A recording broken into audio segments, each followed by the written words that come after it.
Units and measurement में हमने last lecture में पढ़ा था क्या फिजिकल क्वांटिटीज़ क्या क्या होती हैं, फिजिकल क्वांटिटीज़ हम क्यों यूज़ करते हैं, यूनिट्स क्या होती हैं, कितनी कैटेगरी में यूनिट्स को डिवाइड किया गया है, प्रॉपर्टीज़ ऑफ यूनिट हमने पढ़ी थी, सिस्टम ऑफ यूनिट्स हम शुरू कर रहे थे जिसमें हमने FPS, CGS and MKS system को स्टडी किया था।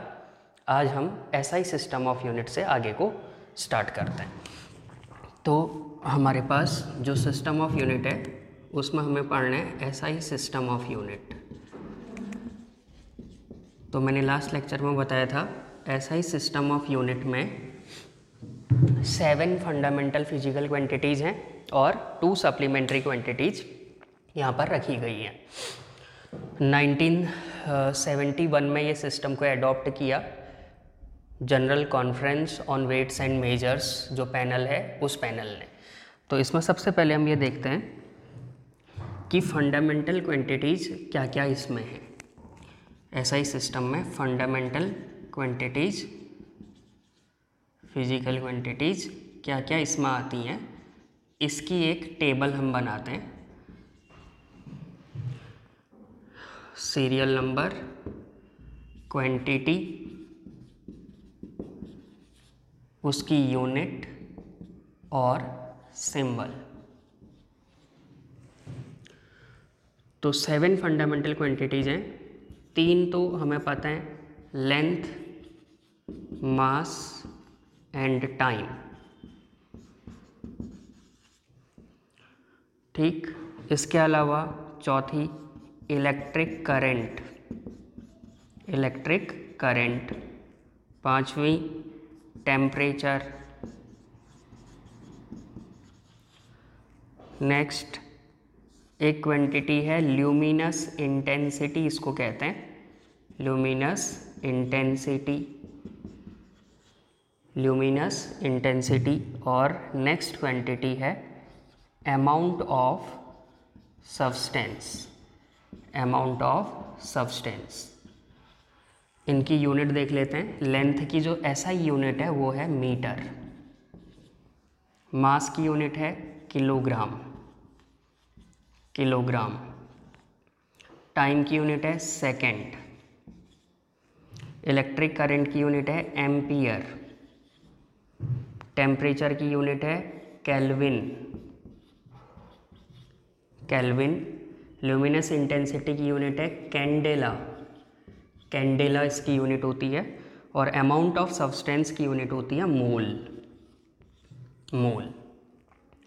इनके लिए क्या सिंबल हम यूज़ करते हैं? मीटर के लिए m, kilogram kg, second s, ampere capital A, kelvin capital K, candela c d, small c d, mole m o L.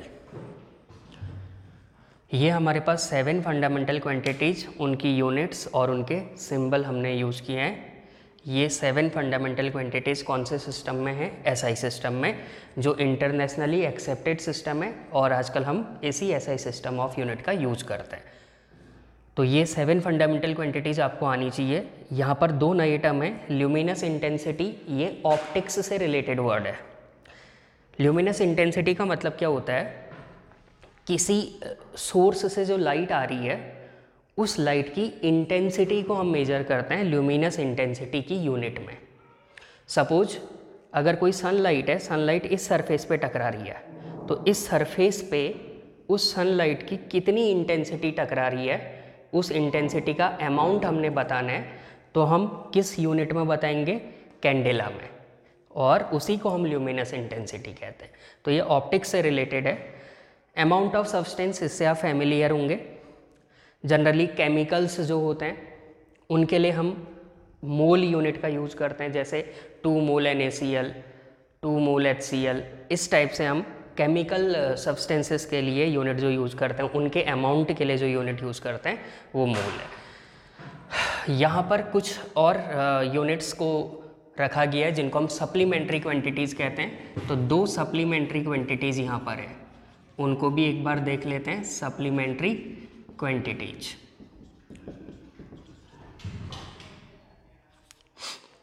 तो इसकी table, serial number, quantity, unit और इसका सिंबल। तो दो सप्लीमेंट्री क्वांटिटीज हैं एसआई सिस्टम में, एक है प्लेन एंगल और एक है सॉलिड एंगल। ये दोनों एंगल हैं, एक प्लेन एंगल 2D में है और सॉलिड एंगल 3D एंगल है। अभी समझेंगे इसको आगे। प्लेन एंगल की यूनिट होती है रेडियन। प्लेन एंगल की यूनिट क्या? रेडियन। एंगल को हम डिग्री में भी मेजर करते हैं, लेकिन यहाँ एसआई सिस्टम में जो हम एंगल की एसआई यूनिट लेते हैं वो रेडियन लेते हैं। सॉलिड एंगल की यूनिट होती है स्टेरेडियन, STERADIAN, स्टेरेडियन। इनके सिंबल, रेडियन के लिए लिखा जाएगा RAD, स्टेरेडियन के लिए स्मॉल s स्मॉल r। तो ये दो क्वांटिटीज़ एसआई सिस्टम में और हैं, इनको हम सप्लीमेंट्री क्वांटिटीज़ के नाम से जानते हैं। तो ये पूरा एक हमारे पास एसआई सिस्टम ऑफ यूनिट हमारे पास बनता है। इम्पोर्टेंट चीज़ ये है कि जब भी हम किसी यूनिट का फुल नेम लिखते हैं, जैसे मैंने यहाँ पर यूनिट के पूरे नाम लिखे हैं, metre, kilogram, second, ampere, kelvin, candela, मूल, ठीक है। तो जब भी हम किसी यूनिट का फुल नेम लिखेंगे तो हमेशा फर्स्ट लेटर स्मॉल लेटर से स्टार्ट करेंगे। यूनिट के फुल नेम लिखते समय पे हमेशा उस यूनिट का जो फर्स्ट लेटर है उसको स्मॉल से स्टार्ट करेंगे, कभी भी कैपिटल लेटर से हम शुरू नहीं करेंगे। और जब हम सिंबल लिखेंगे, जब हम सिंबल यूज़ कर रहे हैं, मीटर, केजी, सेकंड, एम्पियर, तो भी हम स्मॉल लेटर का ही यूज करेंगे। सिर्फ अगर वो यूनिट किसी साइंटिस्ट के नेम पर है तभी हम उस यूनिट का सिंबल कैपिटल लेटर से डिनोट करते हैं। जैसे एम्पियर है, इलेक्ट्रिक करंट की यूनिट है एम्पियर, साइंटिस्ट के नेम पर है इसलिए यहाँ पर हमने कैपिटल A सिंबल यूज़ किया है। टेम्परेचर की यूनिट है केल्विन, ये भी साइंटिस्ट के नेम पर है इसलिए यहाँ पर कैपिटल K यूज करेंगे। तो यूनिट का जो हम सिंबल लेंगे, सिंबल हमेशा स्मॉल लेटर से शुरू होगा, लेकिन अगर वो किसी साइंटिस्ट के नेम पर है तो उस यूनिट का सिंबल हम कैपिटल लेटर में लिखेंगे, अदरवाइज बाकी सारे सिंबल हम स्मॉल लेटर से ही स्टार्ट करते हैं। और यूनिट का अगर फुल नेम लिखना है तो फुल नेम हमेशा स्मॉल लेटर से ही शुरू होगा, भले ही वो साइंटिस्ट के नेम पर क्यों ना हो। ये देखो, एम्पियर साइंटिस्ट का नेम है फिर भी मैंने स्मॉल A से शुरू किया है, केल्विन साइंटिस्ट का नेम है फिर भी स्मॉल K से शुरू किया है। छोटी छोटी बातें लेकिन हमें आनी चाहिए, ठीक है। अब हम यहाँ पर एक थोड़ा सा एक्सेप्शन है, हम लीटर जो लिखते हैं, लीटर, इस लीटर का सिंबल हम लिखते हैं कैपिटल L। सिर्फ ये एक्सेप्शन है, यहाँ पर सिंबल कैपिटल L लिखा जाता है लीटर के लिए, ठीक है। कैपिटल में सिंबल किसका होता है? जो साइंटिस्ट के नेम पर कोई यूनिट हो, लेकिन ये किसी साइंटिस्ट के नेम पर नहीं है फिर भी इसको कैपिटल लेटर में लिखते हैं। ये सिर्फ एक एक्सेप्शन है, ये आपको पता होना चाहिए। ऐसा क्यों लिखते हैं? क्योंकि जो हमारे पास अरेबिक न्यूमरल होता है 1, तो 1 और ये स्मॉल l, अगर मैं इसके लिए स्मॉल l लिखूँ तो ये अरेबिक न्यूमरल 1 के साथ इक्विवेलेंट है, मतलब हमें लगता है कि ये 1 का जैसा है। अगर हम l लिखना चाहें स्मॉल l तो वहाँ पर हम 1 के साथ ये मैच करता है इसलिए हम इसको स्मॉल l से डिनोट नहीं करते। अरेबिक न्यूमरल 1 के साथ ये मैच करता है इसलिए हम इसको कैपिटल L से डिनोट करते हैं। ये बात आपको याद होनी चाहिए, सिर्फ ये सिंबल को कैपिटल L से लिखा जाता है, बाकी सारे सिंबल स्मॉल लेटर से लिखे जाएंगे। सिर्फ अगर वो साइंटिस्ट के नेम पर हैं तभी वो कैपिटल लेटर से शुरू किए जाते हैं, ठीक है। तो ये सिंबल लिखने के लिए भी गाइडलाइंस है, ये गाइडलाइंस भी आपको पता होनी चाहिए, ठीक। अब हम बात करते हैं ये प्लेन एंगल और सॉलिड एंगल क्या होता है इसके बारे में। तो प्लेन एंगल हमारे पास, सपोज कोई सर्कल है, ये कोई सर्कल है, मैं प्लेन एंगल को डिफाइन कर रहा हूँ। प्लेन एंगल थीटा से इसको रिप्रेजेंट किया जाएगा। ये कोई सर्कल है, ये इसका सेंटर है O पर, मान लेते हैं सर्कल की रेडियस है R। ये सर्कल का एक आर्क मैंने लिया कहीं पर भी, ये सर्कल का आर्क है सपोज ए बी, सर्कल के ये 2 पॉइंट हैं, ये एक आर्क कहलाएगा।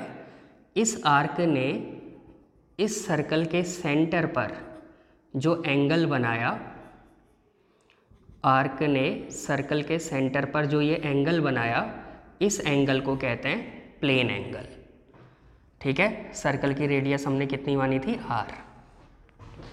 तो प्लेन एंगल क्या होता है? Plane angle is the angle subtended by an arc of circle at its centre.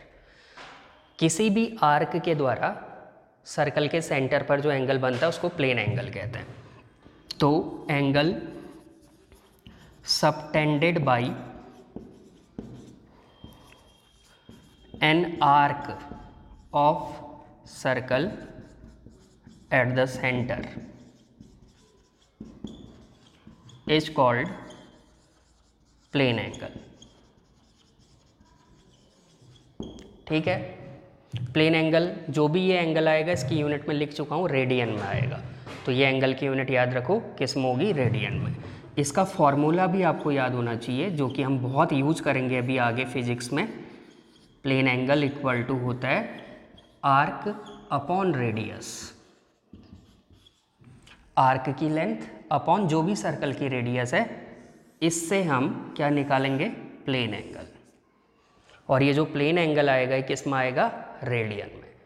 ये ध्यान रखना है। अब रेडियन में भी कैसे, मान लो हमारे पास अब कन्वर्जन होता है। हमने तो एंगल की यूनिट अभी तक डिग्री पढ़ी थी, तो हमें ये याद रखना है कि 180 डिग्री का जो एंगल है, 180 डिग्री एंगल इक्वल टू होता है pi radian. 180 degree equal to pi radian. तो यहाँ से तुम ये निकाल सकते हो 1 डिग्री इक्वल टू कितने radian, 180 degree equal to pi radian. तो 1 degree equal to pi upon 180 radian. तो ये डिग्री और रेडियन का आपस में कन्वर्जन हम इस फॉर्मूले से कर सकते हैं। ये फॉर्मूला भी आपको याद होना चाहिए, क्योंकि इस पर बेस्ड भी क्वेश्चंस हम करेंगे। ये फॉर्मूला, प्लेन एंगल कैसे निकाला जाएगा, आर्क अपॉन रेडियस, और यहाँ से जो एंगल आएगा उसकी यूनिट क्या होगी, रेडियन। अगर हमारे पास एंगल डिग्री में है तो उसको हम रेडियन में कन्वर्ट करेंगे। कैसे, 180 degree equal to pi radian, ये याद रखेंगे, बाकी वो अपने आप निकल जाएगा। अगर 180 डिग्री पाई रेडियन के बराबर है तो 90 डिग्री कितना होता होगा, 180 डिग्री पाई रेडियन के बराबर है तो 180 का हाफ 90 डिग्री, तो पाई का भी हाफ, पाई बाई 2 रेडियन के बराबर है ना। बाकी ऐसे ही अगर मेरे को सपोज 360 डिग्री कितना रेडियन होगा, 180 डिग्री पाई रेडियन है, तो इसका डबल है ये 360, तो पाई का डबल 2 पाई रेडियन। अगर सपोज मैंने निकालना है 45 डिग्री कितने रेडियन के बराबर है, तो 180 डिग्री पाई रेडियन है, 180 का 1/4 होता है 45, तो पाई का कितना, पाई बाई 4 रेडियन के बराबर। तो डिग्री और रेडियन हमें पता होने चाहिए। अब ज़्यादातर एंगल हम रेडियन में ही यूज करेंगे। ठीक है, 180 डिग्री को हम पाई रेडियन लिखेंगे। अगर मैंने कहीं पर पाई बाई 4 लिखा है तो पाई बाई 4 का मतलब कितना एंगल है, 45 डिग्री। कहीं पर पाई बाई 2 रेडियन लिखा है तो इसका मतलब 90 डिग्री। मैंने कहीं पर पाई बाई 6 रेडियन लिखा है तो पाई बाई 6 रेडियन का मतलब कितना डिग्री, पाई रेडियन कितना होता है, 180 डिग्री। तो पाई की जगह 180 डिग्री रखो तो 180 अपॉन 6 30 डिग्री, तो ये 30 डिग्री के एंगल को रिप्रेजेंट कर रहा है। समझ में आ रहा है, पाई किसके बराबर, 180 डिग्री। तो अगर मैं पाई की जगह 180 डिग्री रखूं तो 180 degree by 6 equal to 30 degree. तो अब हम सारे एंगल किस में यूज करने वाले हैं, रेडियन में। तो प्लेन एंगल क्या होता है, किसी भी सर्कल का आर्क सेंटर पर जो एंगल बनाता है उसको प्लेन एंगल कहते हैं। ये उसका फॉर्मूला है। डिग्री और रेडियन में कन्वर्ट करने के लिए ये हमारे पास तरीका होता है। ये फॉर्मूला और ये फॉर्मूला बहुत इंपॉर्टेंट फॉर्मूले हैं, कन्वर्जन के लिए हमें आगे चाहिए होंगे, तो इनको यहीं पर हमें याद भी करना है कि कैसे हम डिग्री को रेडियन में कन्वर्ट करते हैं। ठीक है, अब बात करते हैं इस सर्कल के सेंटर पर ये टोटल एंगल, प्लेन एंगल कितना बनेगा। तो हमें पता है टोटल प्लेन एंगल सर्कल के सेंटर पर कितना होगा 360 डिग्री। 360 डिग्री को हम रेडियन में क्या लिखेंगे 2 पाई रेडियन। तो total plane angle at the centre of circle, मैं फॉर्मूला मिटा देता हूँ, total plane angle at the centre of circle, पूरा एंगल सर्कल के सेंटर पर प्लेन एंगल, क्या फॉर्मूला था आर्क अपॉन रेडियस। तो बताओ आर्क की लेंथ कितनी, पूरे सर्कल की लेंथ, क्योंकि हमें पूरा एंगल निकालना है, पूरा एंगल निकालना है तो पूरे सर्कल की लेंथ, पूरे सर्कल की लेंथ कितनी 2 पाई आर सरकमफेरेंस, अपॉन रेडियस कितनी आर, आर से आर कैंसिल कितना आ गया 2 पाई रेडियन। तो इसका मतलब सर्कल के सेंटर पर टोटल एंगल 2 पाई रेडियन या कितना होता है 360 डिग्री के बराबर होता है। अब बात करते हैं दूसरे एंगल की, जो है हमारे पास सॉलिड एंगल। तो सॉलिड एंगल ये एक 3D एंगल है। जो अभी तक हम प्लेन एंगल पढ़ रहे थे ये तो क्या था 2D में फॉर्म होने वाला एंगल था। अब ये जो सॉलिड एंगल है ये 3D में फॉर्म होने वाला एंगल है। जनरली इसके लिए हम जो सिंबल यूज करते हैं वो ऐसा सिंबल यूज करते हैं W टाइप का, लेकिन W नहीं बोलते इसको, ये है ओमेगा।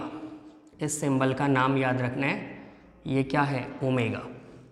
तो सॉलिड एंगल को हम ओमेगा से रिप्रेजेंट करेंगे, ओमेगा का सिंबल ये होता है।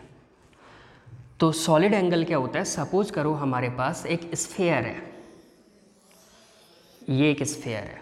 पहले हमने क्या लिया था प्लेन एंगल में सर्कल, सर्कल में सिर्फ एक वायर होता है, सिर्फ एक वायर, सिर्फ वहाँ पर एक लेंथ होती है। स्फीयर में पूरा सरफेस है, समझ में आ रहा होगा, थोड़ा 3D में अगर हम इमेजिन करें तो ये पूरा सरफेस है स्फेरिकल। इस स्फेरिकल सरफेस में मैंने एक स्मॉल एरिया एज्यूम किया कहीं पर, ये हमारे पास एक स्मॉल सरफेस है ये वाला, ठीक है। ये इस स्फीयर का सेंटर है।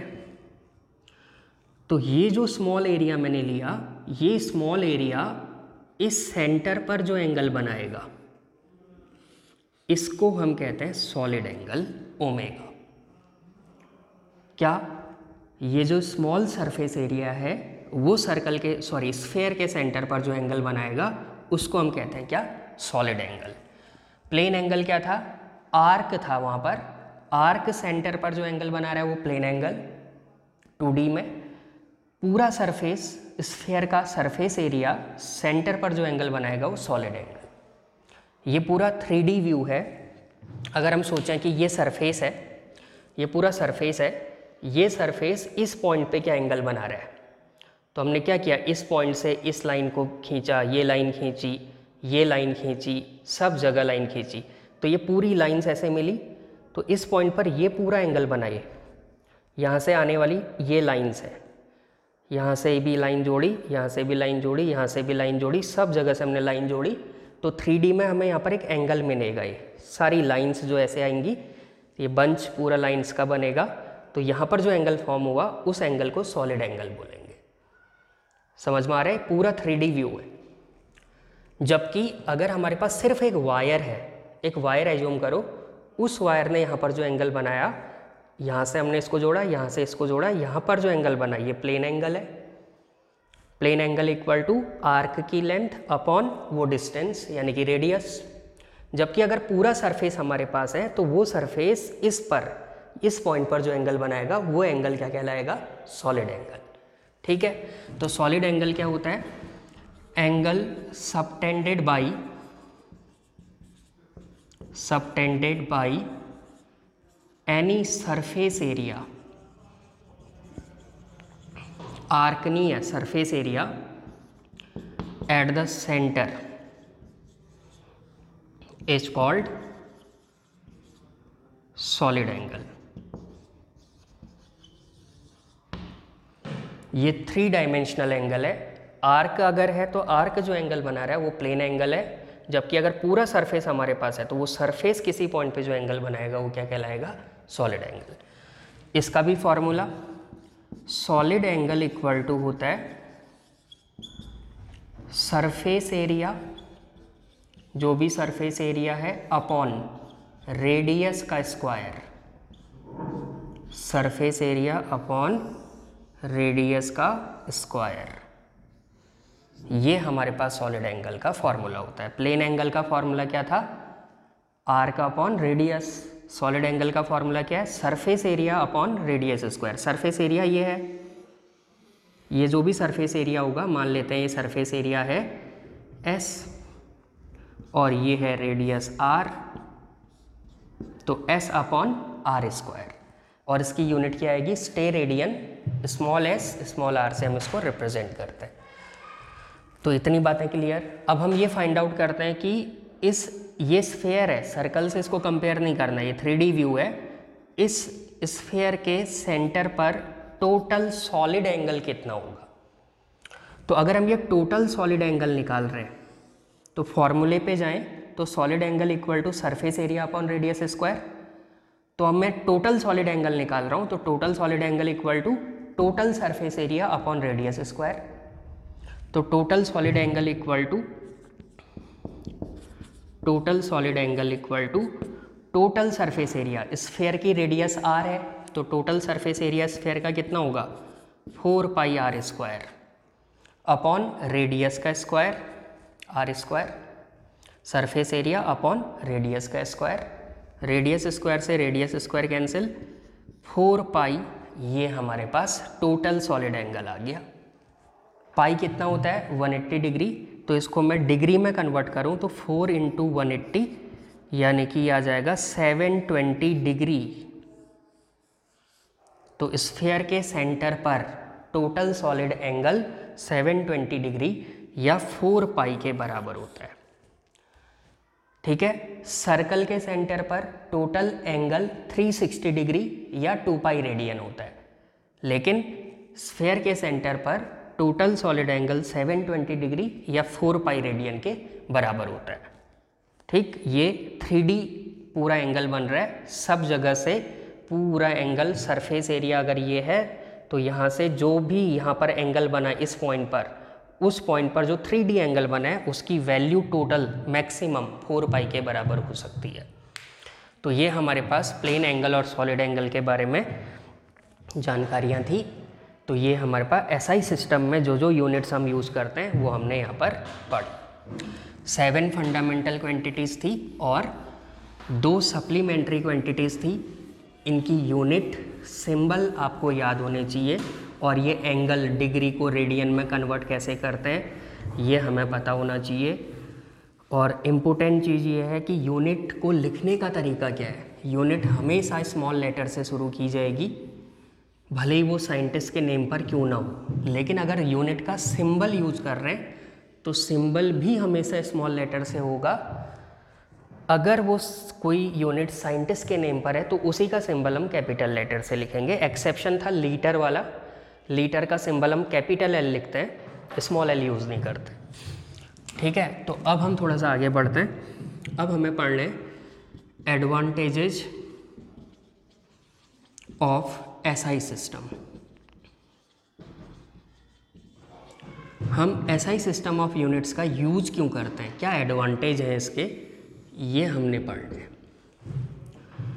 तो first advantage, SI system is a coherent system of unit.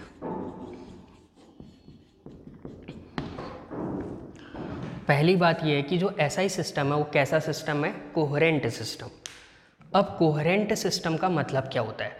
Coherent system of unit का मतलब ये होता है कि जो भी यूनिट हम यूज करेंगे, जैसे मान लो मैंने स्पीड की यूनिट लिखनी है, सबको पता है स्पीड की यूनिट क्या होती है? मीटर पर सेकेंड होती है, या हम इसको ऐसे भी लिखते हैं मीटर पर सेकेंड। तो स्पीड कैसी क्वांटिटी है? एक डिराइव्ड। स्पीड कैसी क्वांटिटी है? Derived quantity. तो ये यूनिट कैसी यूनिट है? डिराइव्ड यूनिट है। कैसी यूनिट है? Derived unit. तो इस डिराइव्ड यूनिट को मैंने कैसे लिखा? मीटर को सेकंड से डिवाइड किया, मीटर को सेकंड से मैंने डिवाइड किया तो मेरे को किसकी यूनिट मिल गई? स्पीड की। ठीक, कुछ और एग्जांपल, सपोज एक्सेलरेशन की यूनिट मैंने लिखनी है।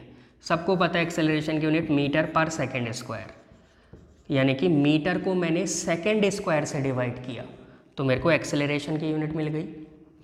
सपोज मैंने लिखना है फोर्स की यूनिट। फोर्स क्या होता है? Mass into acceleration. मास की यूनिट केजी, एक्सेलरेशन की यूनिट क्या है? मीटर पर सेकंड स्क्वायर। यानी कि फोर्स की यूनिट मेरे को कैसे मिली? केजी को मीटर के साथ मल्टीप्लाई किया और सेकंड स्क्वायर से मैंने क्या कर दिया? उसको डिवाइड कर दिया। समझ में आ रहा है? सपोज मैंने मोमेंटम की यूनिट लिखनी है, कोई भी क्वांटिटी ले लें। मोमेंटम होता है m इंटू वी, एम की यूनिट केजी, वी मतलब स्पीड या वेलोसिटी, मीटर पर सेकेंड, तो केजी मीटर पर सेकेंड। तो मोमेंटम की यूनिट हमें कैसी मिली? कैसे मिली? केजी को मीटर से मल्टीप्लाई किया और सेकेंड से डिवाइड किया। तो ये सारी यूनिट कैसी हैं? डिराइव्ड यूनिट है। डिराइव्ड यूनिट क्यों है? क्योंकि इनमें फंडामेंटल यूनिट का ही यूज़ हो रहा है। ये सारी यूनिट फंडामेंटल यूनिट पर ही डिपेंड कर रही है। तो ये जो भी डिराइव्ड यूनिट हम लिख रहे हैं उनको हम कैसे लिख रहे हैं? फंडामेंटल यूनिट को ही मल्टीप्लाई या डिवाइड करके। यहाँ पर मैंने मीटर को सेकेंड से डिवाइड किया, यहाँ पर मैंने मीटर को सेकेंड स्क्वायर से डिवाइड किया, यहाँ पर मैंने केजी को पहले मीटर से मल्टीप्लाई किया फिर सेकेंड स्क्वायर से डिवाइड किया, यहाँ पर केजी को मीटर से मल्टीप्लाई किया फिर सेकेंड से डिवाइड किया। तो इस सिस्टम में हम क्या कर पा रहे हैं कि जो भी डिराइव्ड यूनिट हमने लिखनी है, किसी भी क्वांटिटी की यूनिट हमने लिखनी है, हम कैसे लिखेंगे? जस्ट फंडामेंटल यूनिट्स को ही मल्टीप्लाई या क्या कर रहे हैं? डिवाइड कर रहे हैं, बिना कोई नंबर इंक्लूड किए। हमने कोई न्यूमेरिकल नंबर से इसको मल्टीप्लाई या डिवाइड नहीं किया है। तो बिना नंबर इंक्लूड किए हुए हमने जस्ट क्या किया? फंडामेंटल यूनिट को ही, केजी मीटर सेकेंड को ही हमने क्या किया? मल्टीप्लाई और डिवाइड किया। तो अलग अलग तरीके की हमारे पास यूनिट आई। जैसे वर्क है, वर्क क्या है? Derived quantity, force into displacement. Force की यूनिट क्या है? केजी मीटर पर second square into displacement. Displacement की यूनिट क्या है? मीटर। तो ये क्या बन जाएगा? केजी मीटर स्क्वायर पर सेकेंड स्क्वायर। तो केजी मीटर स्क्वायर पर सेकेंड स्क्वायर किसकी यूनिट है? वर्क की। तो वो भी कैसी यूनिट है? डिराइव्ड, है ना। तो वहाँ पर भी हम क्या कर रहे हैं? केजी को मीटर स्क्वायर से मल्टीप्लाई कर रहे हैं फिर सेकेंड स्क्वायर से डिवाइड कर रहे हैं। तो कोई भी डिराइव्ड यूनिट हम लिखना चाहें तो हम डिराइव्ड यूनिट को कैसे लिख पा रहे हैं? फंडामेंटल यूनिट को ही क्या करके? मल्टीप्लाई करना है या फिर डिवाइड करना है without introducing any numerical factor. यहाँ पर मैंने 10 से मल्टीप्लाई, 2 से मल्टीप्लाई, कोई नंबर यहाँ पर इंक्लूड नहीं हो रहा है, इसलिए इस प्रॉपर्टी को हम कहते हैं कोहेरेंट। इसलिए कहा जाता है कि ऐसा ही सिस्टम कैसा सिस्टम है? Coherent system of unit. तो इसका मतलब क्या हुआ? That is all derived units जो भी मैंने बोर्ड पे लिखी हैं, इसके अलावा भी सारी derived units can be obtained by just multiplying or dividing the fundamental units। केवल हमने क्या किया? फंडामेंटल यूनिट जो थी केजी मीटर सेकेंड, उन्हीं को मल्टीप्लाई या डिवाइड करके डिराइव्ड यूनिट्स हमने निकाली without introducing any numerical factor. बिना किसी नंबर का यूज करके, किसी नंबर से मैंने मल्टीप्लाई नहीं किया है, तो बिना न्यूमेरिकल फैक्टर का यूज किए मैंने ये डिराइव्ड यूनिट लिख ली। इसलिए हम इसको कैसा सिस्टम कहते हैं? Coherent system of unit. तो ये इसका एक एडवांटेज है। नहीं तो हमें नंबर से मल्टीप्लाई करना पड़ेगा, हर किसी के लिए अलग अलग नंबर हमें याद रखना पड़ेगा, तो ऐसा यहाँ पर नहीं है। ठीक है, तो ये फर्स्ट एडवांटेज है। सेकंड इसका जो advantage, SI system is a rational system of unit. Rational system of unit. Rational system of unit का मतलब क्या है? इसका मतलब है कि इस सिस्टम में एक फिजिकल क्वांटिटी के करस्पॉन्डिंग सिर्फ एक ही यूनिट हम यूज करेंगे। क्या करेंगे? एक फिजिकल क्वांटिटी के करस्पॉन्डिंग सिर्फ और सिर्फ एक ही यूनिट हम यूज करेंगे, इसलिए इसको रेशनल सिस्टम ऑफ यूनिट कहते हैं। ठीक है, that is each quantity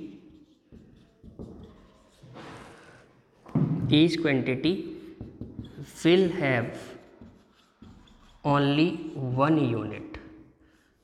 Each quantity, that is, हम ऐसा लिखते हैं, we use only one unit of a physical quantity. किसी भी फिजिकल क्वांटिटी की हम सिर्फ और सिर्फ एक ही यूनिट यूज करेंगे। बहुत सारी हो सकती हैं, जैसे लेंथ की यूनिट है मीटर, सेंटीमीटर, मिलीमीटर, किलोमीटर, है ना। लेकिन हम ऐसा नहीं कर रहे, हम लेंथ की यूनिट क्या लेंगे? सिर्फ और सिर्फ मीटर लेंगे। ठीक है, बाकी इस सिस्टम में और यूनिट अलाउड नहीं है। समझ रहे हो? एनर्जी है तो एनर्जी की यूनिट हम इस सिस्टम में सिर्फ और सिर्फ क्या ले रहे हैं? जूल। बाकी और भी यूनिट्स होती हैं, कैलोरी होती है, और भी अदर हम यूनिट्स, अलग अलग एनर्जी के लिए अलग अलग टाइप की यूनिट्स हम किलोवाट आवर यूज़ करते हैं, है ना। तो यहाँ पर हम सिर्फ एक ही यूनिट असाइन करते हैं, एक क्वांटिटी के करस्पॉन्डिंग सिर्फ एक यूनिट, इसलिए इसको हम क्या कहते हैं? रेशनल सिस्टम ऑफ यूनिट कहते हैं। ठीक है। Third advantage, it is a metric system of unit. Metric system of unit का मतलब क्या हुआ? अगर हमारे पास कोई बहुत बड़ा नंबर है तो उसको हम क्या करेंगे? 10 की पावर में चेंज करके लिखेंगे। अभी हम आगे पढ़ेंगे साइंटिफिक नोटेशन में। कोई भी अगर हमारे पास बड़ा नंबर आ जाए, जैसे मान लो मेरे पास आ गया 2370000, ये कोई नंबर मेरे पास आया, तो इतने बड़े नंबर को हम ऐसे नहीं लिखते फिजिक्स में, तो हम इसको क्या करते हैं? साइंटिफिक नोटेशन में कन्वर्ट करते हैं। इसको लिखने का तरीका क्या होता है? डेसिमल जहाँ पर है, डेसिमल को फर्स्ट नॉन जीरो डिजिट के बाद लगाते हैं। अभी डेसिमल कहाँ पर होगा? लास्ट में, यहाँ होगा कहीं 0.000 लिख सकते हैं। यहाँ से हम इसको उठा के कहाँ लाते हैं? फर्स्ट नॉन जीरो डिजिट के बाद।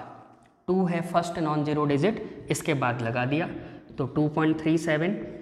अब जो बचा उसको 10 की पावर में लिख दो। यहाँ से गिन लो हमने डेसिमल को कितने प्लेस खिसकाया? 1 2 3 4 5 6 7, 1 2 3 4 5 6 7, 7 प्लेस खिसकाया टुवर्ड्स लेफ्ट, तो यहाँ लिखेंगे 10 टू द पावर 7।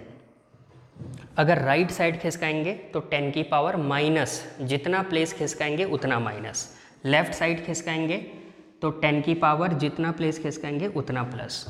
तो ये हमारे पास क्या होता है? मैट्रिक सिस्टम ऑफ यूनिट का मतलब किसी भी बड़े नंबर को हम किस में लिख सकते हैं? 10 की पावर में इसको एक्सप्रेस कर सकते हैं। मान लो मेरे पास ऐसा नंबर था 0.000291, ये बहुत छोटा नंबर है, इसको भी मैंने सिग्निफिकेंट बनाना है, मतलब अपने ईजिली समझने के लिए मैंने उसको साइंटिफिक नोटेशन में लिखना है। तो मैं क्या करूँगा? इस डेसिमल को फर्स्ट नॉन जीरो डिजिट के बाद लगाऊंगा। 2 है फर्स्ट नॉन जीरो डिजिट, तो इसको 2.91 इंटू, अब जो बचा 10 की पावर में, अब 10 टू दी पावर, अब गिनेंगे हमने डेसिमल को कितने प्लेस खिसकाया, तो 1 2 3 4 प्लेस खिसकाया, 4 प्लेस राइट साइड खिसकाया, तो राइट साइड खिसकाएंगे तो -4, लेफ्ट साइड खिसकाएंगे तो प्लस में पावर। तो इस नोटेशन को हम कहते हैं साइंटिफिक नोटेशन। किसी भी नंबर को ऐसे लिखना हमें आना चाहिए। तो मैट्रिक सिस्टम ऑफ यूनिट का मतलब क्या है? इसमें जो भी हम नंबर, जो बड़े बड़े नंबर्स हमारे पास आएंगे उसको हम 10 टू द पावर में मल्टीपल्स और सब मल्टीपल्स के फॉर्म में कन्वर्ट कर सकते हैं। That is multiples and sub multiples in powers of 10 are used, इसलिए इसको मैट्रिक सिस्टम ऑफ यूनिट कहते हैं। जो भी नंबर है उसको हम 10 की पावर में कन्वर्ट कर लेंगे। ठीक है। अगला एडवांटेज इस सिस्टम का,